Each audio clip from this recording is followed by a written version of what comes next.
ભુજના ward number 11ના ભાજપના ઉમેદવારો દ્વારા ડોર ટુ ડોર પ્રચારને વધુ ઝડપી બનાવાયો છે। ભુજના વાલદાસનગર ખાતે ભાજપના ઉમેદવારો બિંદ્યાબેન મેહુલભાઈ ઠક્કર, રીટાબેન વિલાસ મોતા, સહદેવસિંહ જાડેજા અને અશોક નાનજી પટેલ દ્વારા લોકોને ભાજપને મત દેવા અપીલ કરવામાં આવી હતી। આ વિસ્તારમાં ભાજપના ઉમેદવારોએ પોતાના સમર્થકો સાથે ડોર ટુ ડોર પ્રચાર પૂર્ણ કર્યો હતો। આ ઉમેદવારોએ ચંચળ ન્યૂઝ સાથે વાત કરી હતી।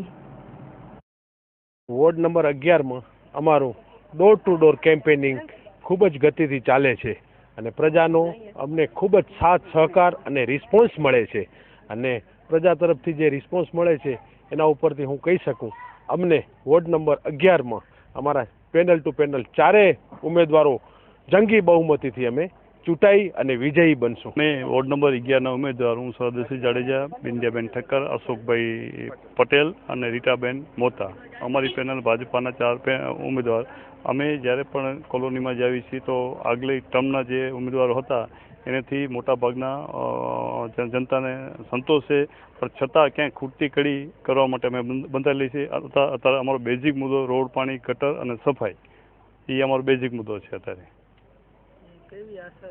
બહુ સારી આશા।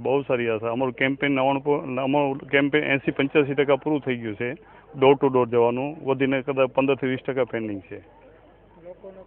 બહુ સારો રિસ્પોન્સ છે, પબ્લિક જનતાનો બહુ સારો રિસ્પોન્સ। અત્યારે તો ભાઈ સૌપ્રથમ અત્યારે અમે 11મા વોર્ડમાં લાઇટ, પાણી, સફાઈ, ગટર અને રસ્તા જેવા મુદ્દાઓને લઈને ચૂંટણી પ્રચાર કરી રહ્યા છીએ અને અમને દરેક ઘરમાંથી ડોર ટુ ડોર પ્રત્યે બી બહુ અમને સારો પ્રતિભાવ મળે છે।